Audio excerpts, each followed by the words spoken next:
All right, welcome to part 2 of Bry-eed. We have talked about her kind of birth, her origins, what she's all about, and now we're going to explore some stories that highlight all these characteristics and give us a little more insight into her. I will be reading from my notes. There's kind of a lot here.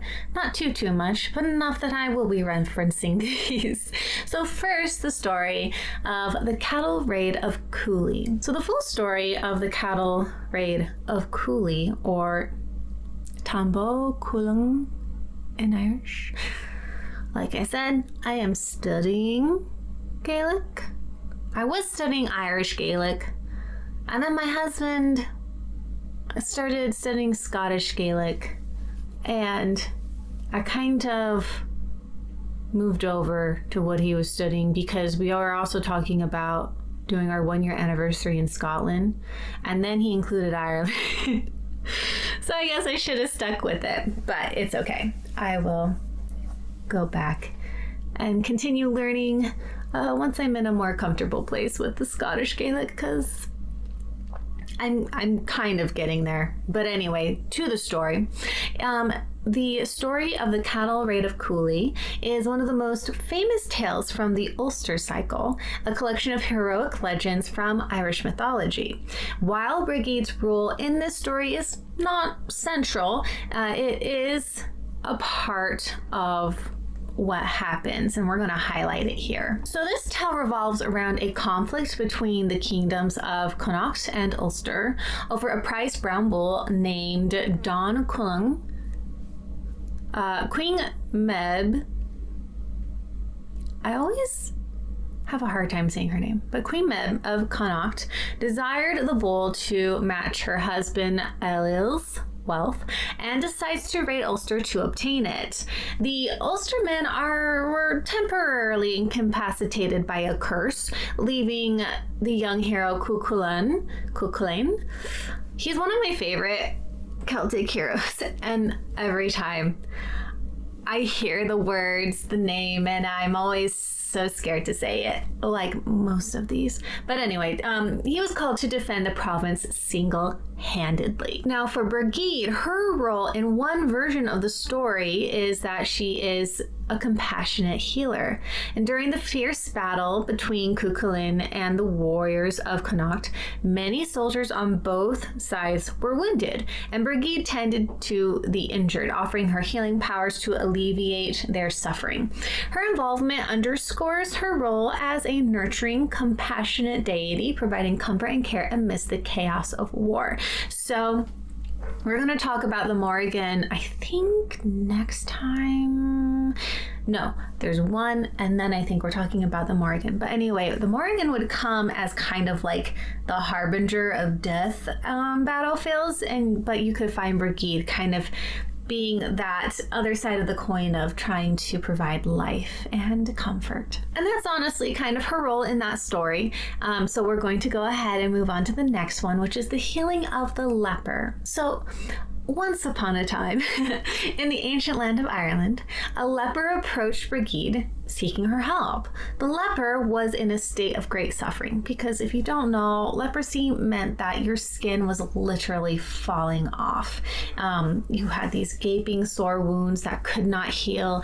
Honestly, it probably is a lot like how my grandmother had skin cancer, and it was just this wound that would never ever heal. It was just constantly creating this agonizing pain and secreting all this pus and everything, and I can't even imagine how awful leprosy would be. And of course, people were very fearful of it because I think it was contagious.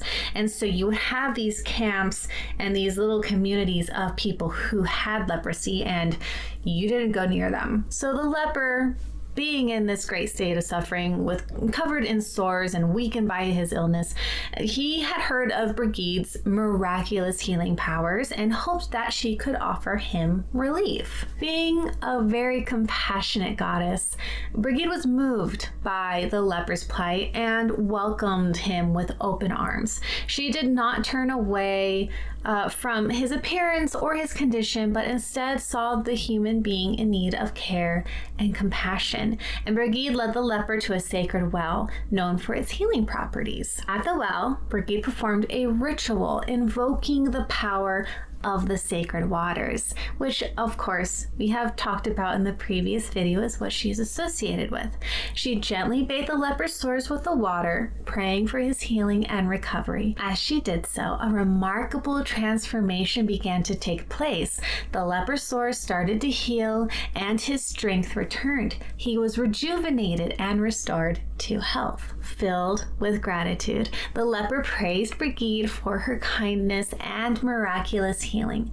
Brigid, however, remained humble and attributed the healing to the divine power that flowed through her.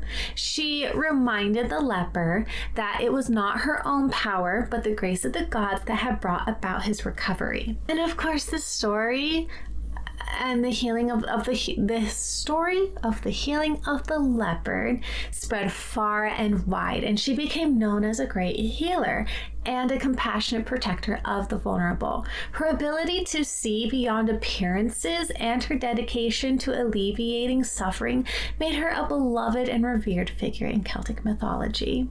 And honestly, rightly so. We need more of her influence in this world. All right. The Fire Temple of Kildare. And if you didn't watch our previous video, there's a church in Kildare, a monastery that is associated with Brigid after she became Saint Brigid when the movement of Christianity took place. So this is the Fire Temple of Kildare. According to legend, Brigid established a sacred fire at Kildare, which is a town in County Kildare, Ireland. The fire was tended to by a group of 19 nuns known as the Daughters of the Flame, who they took turns maintaining the fire so that it burned continuously. Fuzzy. The flame was said to be eternal and was never allowed to go out, symbolizing Brigid's connection to fire, light, and transformation. So even though at this point she has been kind of transformed into this Christian figure as Saint Brigid, her association with her role as a goddess is still there. The fire temple itself was a circular stone structure designed to protect the sacred flame from the elements. It was considered a holy site, attracting pilgrims who came to seek Brigid's blessings and pay homage to her. Brigid's fire temple was more than just a physical structure. It represented the spiritual light and warmth she brought to her followers. The flame was a symbol of her divine presence and her role as a protector and nurturer. With the advent of Christianity in Ireland, the worship of the goddess Brigid was assimilated into the Christian tradition, and the sacred flame at Kildare became associated with Saint Brigid. Are there pagan nuns? I thought that was like a Christian/Catholic thing. Hold on. We research. I guess being a pagan nun is a thing. I would have thought they'd be referred to as priestesses or something like that, but okay. So with the advent of Christianity, Brigid became Saint Brigid, and the nuns who tended the fire continued their duties under the Christianized cult of Saint Brigid, preserving the ancient traditions.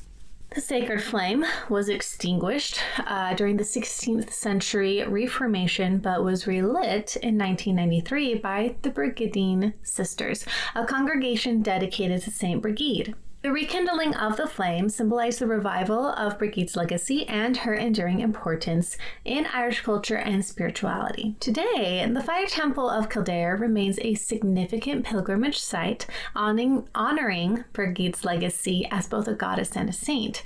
Visitors come to experience the sacredness of the site, participate in rituals, and connect with the timeless energy of Brigid. And now we don't have enough days in Ireland to go see everything I want to go see, but now I want to see if this is anywhere near one of the places we're going to, because it'd be really cool just to go see all of where this ancient culture still exists, and I'm really excited for it.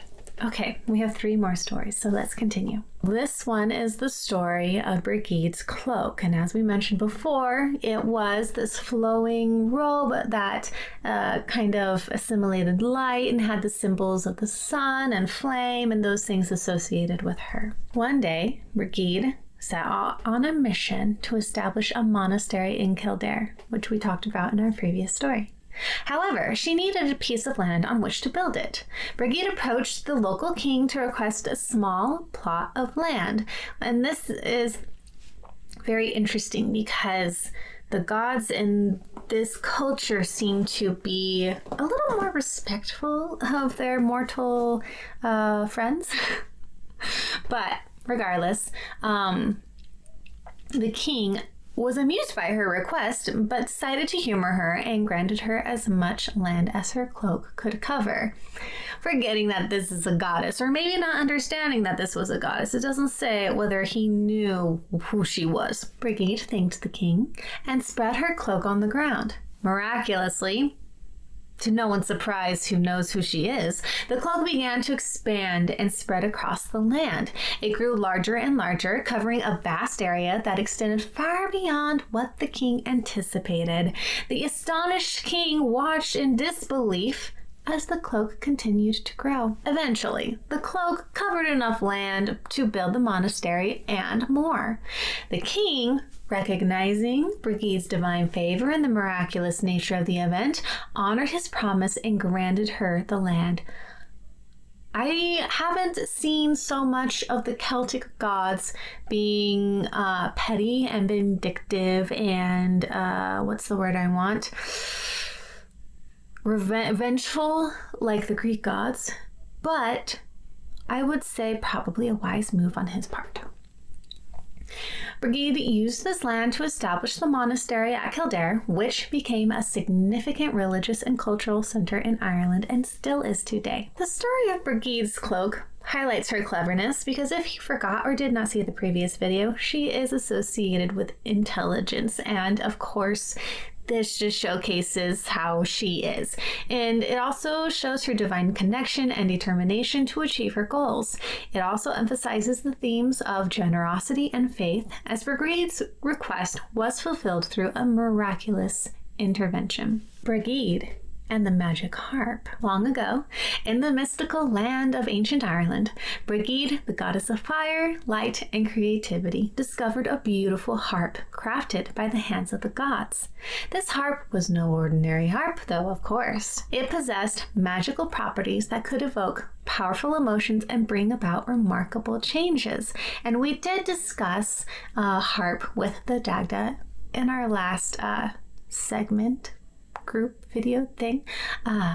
So Bry-eed, known for her deep connection to the arts and her nurturing spirit, was instantly drawn to the harp. She recognized its potential to inspire and heal, and she decided to play it to share its magic with the world. Bry-eed played the harp and enchanting melodies filled the air. The music was so memorizing that it had the power to touch the hearts of all who heard it. The notes could bring joy and laughter, heal the wounded, and soothe the troubled soul. The harp's music was a reflection of Bry-eed's own compassion and creative nature. I really like this goddess. I resonate with her a lot. Word of Bry-eed's magical harp spread far and wide. People from all corners of the land came to hear her play and experience the transformative power of the music. The harp's music and melodies brought communities together, fostering a sense of unity and peace. One day, a great calamity struck the land. A fierce and bitter cold swept across the region, causing crops to wither and livestock to suffer. The people were in despair, facing the harsh realities of the unforgiving winter. Bry-eed, determined to help her people, took up her magical harp once more. She played a melody that invoked the warmth and light of spring. The enchanting music resonated through the land, melting the snow and ice and breathing new life into the frozen earth. The crops began to grow, and the animals regained their strength. The people were overjoyed and grateful for Bry-eed's intervention. They celebrated her as a goddess of hope and renewal, and her magic harp became a symbol of her boundless creativity and benevolence. The story of Bry-eed and the magic harp is a testament to her profound influence and the power of music to heal, inspire, and transform. It remains a cherished legend, reflecting the timeless quality qualities that make Brigid a beloved figure in Celtic mythology, and I suspect that this may have something to do with her festival in Imbolc on the 1st of February. Last story. Brigid and the Well of Wisdom. In ancient Ireland, there was a sacred well known as the Well of Wisdom. This well was said to be the source of all knowledge and insight, and it was guarded by mystical beings. The waters of the well had the power to grant profound wisdom and understanding to those who drank from it. Brigid, known for her deep curiosity and desire to help others, sought out the Well of Wisdom. She believed that the knowledge it contained could be used to guide and inspire her people, leading them towards a brighter future. After a long and arduous journey, Brigid finally reached the sacred well. She approached the mystical beings who guarded it and humbly requested permission to drink from its waters. The guardians, recognizing Brigid's pure intentions and divine nature, granted her request. And I think this is a good reminder that there was more than just the gods at play in the mythology and folklore of the Celts, kind of like how the Greeks have their cyclopses and nymphs and all those things that were also taking part in some of the stories that we discussed while we were talking about them. As Brigid drank from the Well of Wisdom, she was filled with a profound sense of understanding and enlightenment. The waters imparted to her the knowledge of the ages, giving her insight into the mysteries of the universe, the cycles of nature, and the human condition. And this makes a lot of sense when you think about how water is always there. It's one of those things that even when it's drunk or evaporated, it's always coming back through rain and fog and all those things. And so the memories of water being able to invoke all of this knowledge to her makes a whole lot of sense to me. With her newfound wisdom, Brigid returned to her people. She used the knowledge she had gained to teach and guide them, sharing her insights and helping them navigate the challenges of life. Brigid's wisdom brought peace and prosperity to her community, and she became revered not only as a goddess of fire and healing, but also as a guardian of wisdom. The story of Brigid and the Well of Wisdom underscores her role as a seeker of knowledge and a source of inspiration. It reflects her commitment to using her divine gifts for the betterment of her people and her enduring legacy as a wise and compassionate deity. And I think that as Hera found a special place in my heart through sympathy because of everything that she's gone through and her pain and the very human way she kind of dealt with it. And also seeing that she, through the story with Hercules, could grow and forgive at least the innocent people who were involved with Zeus's escapades.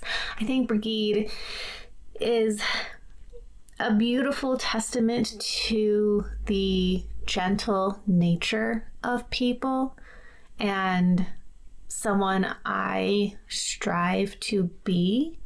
I love the idea of a compassionate God who doesn't do anything that will hurt others, because so many people and gods do. And it's really cool to find one.